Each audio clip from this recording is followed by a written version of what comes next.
How do we reward valor? What is the proper way to honor those who go far above and beyond the call of duty? What do we do in a case where an award was justified, attested to by eyewitnesses, yet sufficient acknowledgment was denied?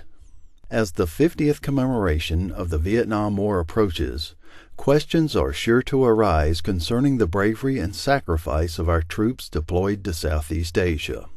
How should our nation honor men who volunteered for an exceedingly dangerous mission to save American and Allied lives in an unarmed helicopter and knowingly land in a hot landing zone, fully aware that in doing so they would damage the aircraft, thereby risking their means of escape?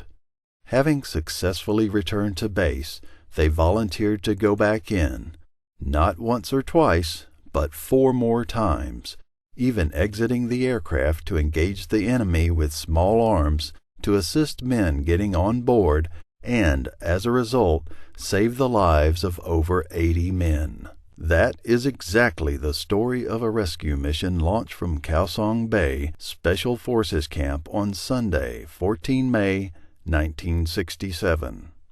With only 10 days left in country, Warrant Officer Tom Baca from the 2nd Field Force Headquarters was assigned a Sunday chaplain run from camp to camp.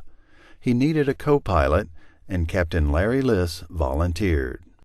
From the 118th Assault Helicopter Company, Warrant Officers Jack Swickard and Kenneth Dolan were busy flying a paymaster mission to Special Forces camps. Along for the ride was First Lieutenant Al Cruteau, commander of the 198th Signal Corps Detachment, who volunteered as their door gunner. Captain Wallace Johnson, commander of Special Forces Detachment A333, recalls the day's events at Cau Song Be. Our civil and irregular defense force guys had come under attack by an unknown-sized North Vietnamese or Viet Cong unit. It was about 4 kilometers west of the camp. I grabbed my weapon and wear gear and headed toward one helicopter sitting on the field with Special Forces medic Jim Dopp. I asked pilots Baca and Liss to help with the medevac. They immediately volunteered. There was no hesitation on their part. Captain Johnson, as the temporary on-ground commander, became responsible for the action once the pilots volunteered for the mission. Liss and Baca hopped into their Huey and took off towards the surrounded friendly forces. Upon arrival, they discovered the men were surrounded along a dense bamboo forest that enveloped the trail. Without hesitation, they descended into the bamboo. Their main rotor blades, sounding like a buzzsaw, were damaged as they chopped the bamboo and touched down. The weed whacking of the bamboo was an unheard-of maneuver for a UH-1 aircraft, and doing it 5 additional times makes it really unique. 15 minutes prior, another helicopter had attempted a similar landing on the trail, but damaged its tail rotor blade and withdrew. We extracted 6 or 7 on the initial run and returned to the camp. As we landed back at the base, we saw the paymaster's helicopter also landing on the airstrip. The pilots, without hesitation, immediately began coordinating how to extract the remaining forces. The pilots and crew members of those 2 helicopters were extremely brave and demonstrated extraordinary heroism by flying a non-medevac and unarmed helicopter into the midst of an intense firefight that resulted in saving 80 or more lives. Special Forces medic James Dopp was the senior team medic at A331 Loc Ninh during another engagement in October 1967, where over 900 Viet Cong were killed in action. That was featured in Time magazine, among other places. He commented on the intense fire during action out of Cau Song Be. The level of fire was the most intense I encountered during the war. What was most remarkable was the willingness of 2 unarmed helicopters to work in an area with such dense cover, poor landing conditions, and so much concentrated firepower. As a result of their brave and heroic actions, the following awards were conferred. Al Cruteau, Air Medal with V for Valor. Kenneth Dolan, Air Medal with V for Valor. Tom Baca, Distinguished Flying Cross. Larry Liss, Distinguished Flying Cross. Jack Swickard, Distinguished Flying Cross. To the pilots, the mission was just something you did, flying helicopters during the Vietnam War. until nearly 40 years later, from London, late on the morning of May 5, 2008, Jack Swickard received an email from Bernadette Ross of Windfall Films. It followed a note received several days earlier from Michael O'Neill, president of the Distinguished Flying Cross Society. O'Neill had referred the mission to Windfall Films, based on a write-up Swickard sent to the Society for its newsletter. Was it happenstance that Windfall Films came across the rescue while researching for a 4-part series that would be entitled Helicopter Warfare? Back in New Mexico, Commander Dave Williams, U.S. Navy retired, a friend of Jack Swickard, wrote to New Mexico Congressman Stephen Pierce after reading about the mission and Jack's Distinguished Flying Cross citation. He said, "Having served in Vietnam on the rivers, I recognize that you all had demonstrated extraordinary courage and professionalism that day. With the ball rolling, others became involved in an attempt to influence the Defense Department into considering upgrades of the awards. A most important contributor was the unit's former commanding officer, General Fred Wayand. Well into retirement, he was approached by Congressman Pierce and agreed to be the recommender for an upgrade. He followed protocol and wrote a letter 6 months before he died in July of 2009 to Major General Galen B. Jackman, Chief of Legislative Liaison. He cited the crew for long-awaited uncommon valor and suggested the recommendations for awards for these officers be reviewed to determine whether reconsideration for higher awards were warranted. That being done, Congressman Joe Sistick proceeded to recommend the Medal of Honor. On September 2, 2009, the Army Awards Branch formally responded. Lieutenant Colonel Stuart Stevenson requested all new and substantial information since May 14, 1967 be submitted.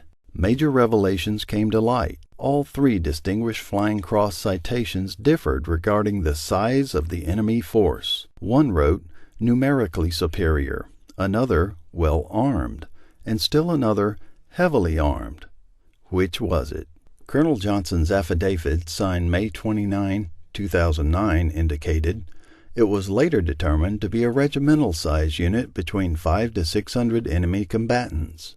No one inquired about friendly casualties that day, or mentioned soldiers were killed going to, getting on, and while in the cargo bay of the 2 Hueys. Johnson again stated in the operational report Lessons Learned that 6 South Vietnamese were killed and 13 wounded. Later, Warrant Officer Tom Baca, the command pilot, was asked for the first time about the role of Captain Liss, and indicated Liss exited the aircraft firing his weapons on 2 occasions to speed up the confused troops on the ground. This fact was omitted from his citation and assuredly was worthy of a higher award consideration in itself. Captain John Green, the flight operations officer who scheduled Baca and Liss for this mission, was there when the mission returned. He revealed in a letter to the Army Awards Branch Chief on September 23, 2010, an incredible omission. I got the impression at the time that Captain Liss had taken control of the aircraft from Baca and had unnecessarily risked their lives on a mission they were not designed to do. I got angry and chewed out Captain Liss. As a consequence, I did not conference with either pilot as I should have done. I do want the Army to know that others in the chain of command, including myself, were remiss in our duty to investigate the action on 14 May and to properly honor these men and their crew chief for their heroism. John Rowan, President of the Vietnam Veterans of America, wrote to Secretary of the Army John M. McHugh, "The VVA strongly supports General Wayand's conclusion. We are very aware that there are lots of veterans who believe they ought to have been awarded a higher or greater medal for valorous action in combat. We believe, however, that a review in this instance is warranted."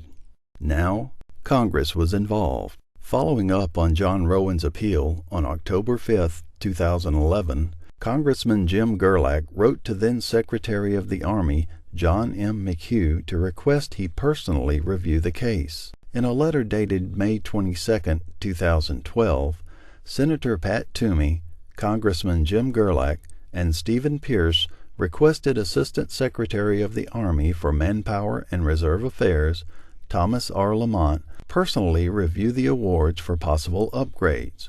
In their letter, they concluded, "The heroism shown is so notable and involves such risk of life, so extraordinary, they clearly set these men apart from their comrades." A response from the Army Human Resources Command Office rejected the request.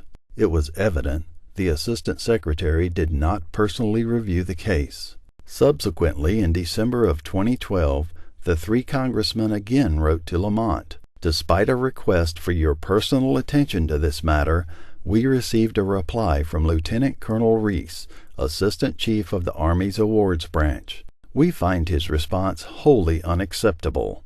We are again writing to respectfully request your personal review of and the opportunity to speak with you directly about our concerns. This is where the case now stands." Created during our Civil War, the Medal of Honor is the highest decoration presented by our nation to members of the armed forces. All recipients must have distinguished themselves at the risk of their lives, above and beyond the call of duty. During the war in Vietnam, 248 Medals of Honor were awarded, 62% posthumously. 160 were awarded to members of the U.S. Army, only 7 of these to air crews. Just this past May, the medal was awarded to Specialist Leslie H. Sabo, Jr. The Army admitted the reason the award was being given 4 decades later is because Sabo's story, more or less, fell through the cracks.